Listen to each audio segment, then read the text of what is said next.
just like Cleopas and the other disciple, we too can be blinded.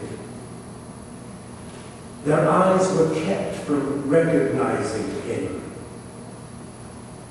The two disciples complained to this traveler something of what they had hoped. They had hoped that Jesus was going to bring about the kingdom he promised. But they experienced a revelation in the breaking of the bread. Unawares, they had entertained their Lord, but now they recognized him. And when he disappeared, they rushed back to tell the other disciples. In the letter to the Hebrews in the New Testament, the writer says, "Let mutual love continue.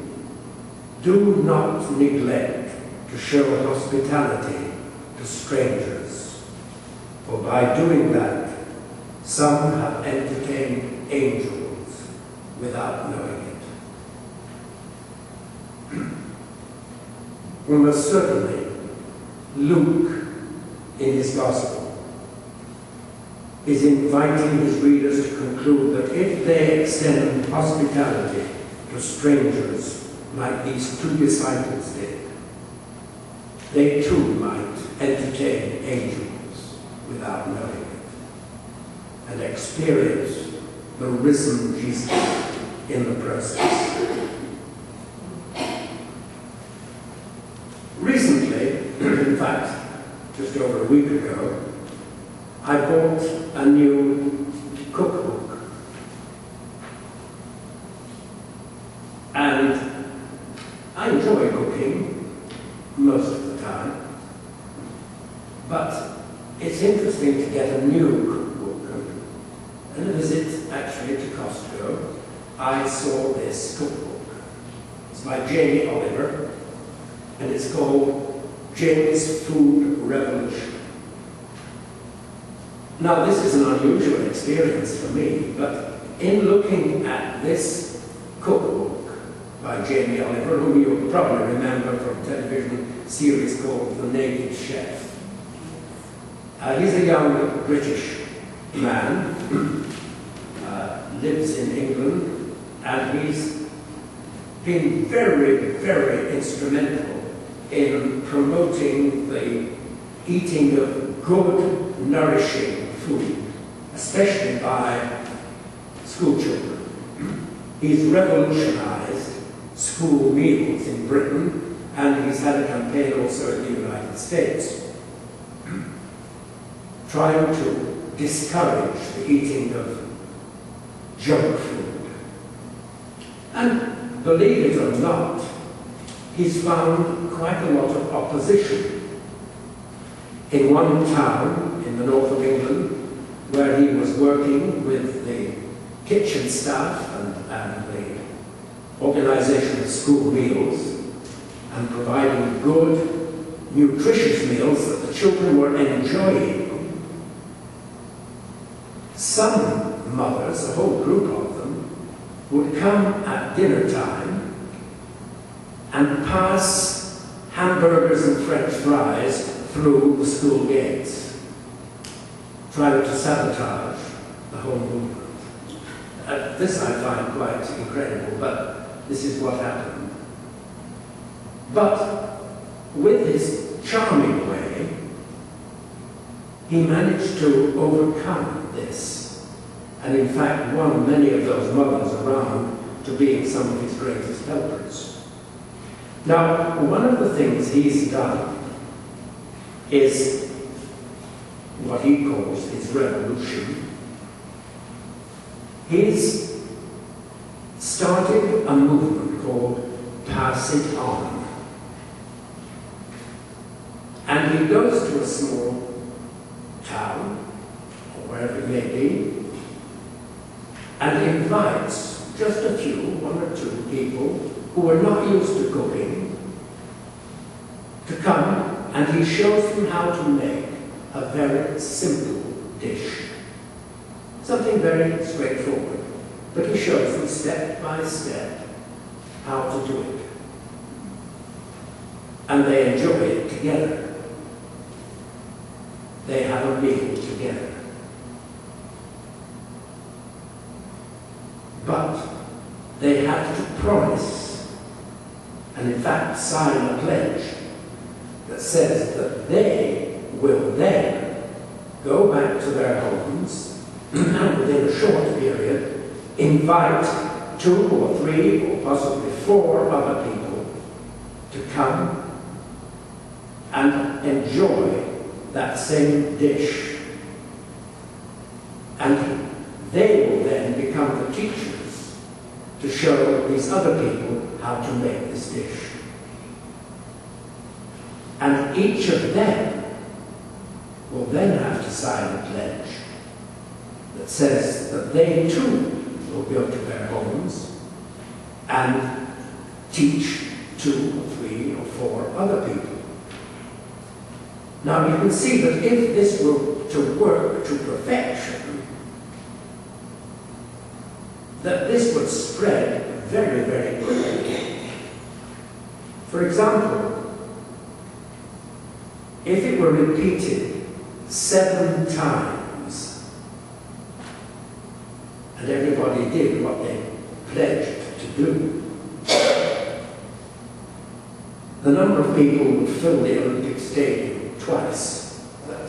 Next week, I'm going to encourage 3 or 4 people to come to my home, and I'm going to demonstrate a simple dish, probably from here. And I'm going to ask them to sign a pledge that they will go back to their homes and do it. But,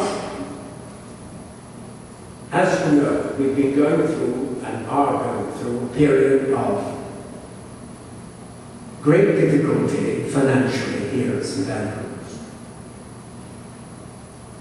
And so I'm going to ask, and I will include this in the invitation, and if people don't want to participate, that's fine, they won't participate. I'm going to ask them to donate $5 each, or more if they want to, but that's all, $5 each, to come and enjoy the fellowship and the meal. And that $5 each, if I invite 4 people, that means $20, will immediately go to St Andrews, pass it on, and then they, hopefully, will do it. And 4 times 20 would be $80. And that would also go to St Andrews. And then, hopefully, those 20, I'm sorry, my maths are not very good, but they would then go and encourage other people to make this pledge. And I'm hoping this, in a way, will help toward, however small it may be, toward supporting St Andrews and helping toward the repair of our roof, which is leaking and which is going to be very expensive.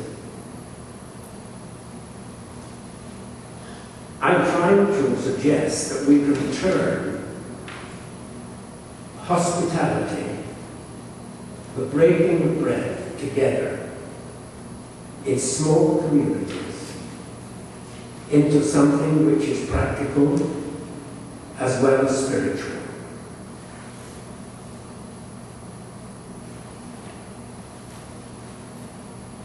I'll explain more about this to anybody who wishes to know more about it, but I'd just like you to be introduced to the idea. And during this coming week, I will give you much more information about it. I like to quote Francis Thompson's poem, "O world invisible, we view thee, O world intangible, we touch thee. O world unknowable, we know thee. Inapprehensible, we clutch thee. Not where wheeling systems darken and our benumbed and seething sores, the drift of pinions would we hearken, beats at our own clay-shuttered doors. The angels keep their ancient places, turn but a stone and start a wing. 'Tis ye, 'tis your estranged faces that miss the many-splendored thing. In ordinary happenings, in the simple breaking of bread, in the simple eating of a meal together, as we remember from the days when our mother prepared meals for us, we can meet the many-splendored thing.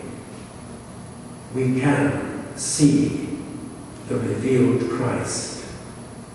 We can become aware of God's real presence as we pass it on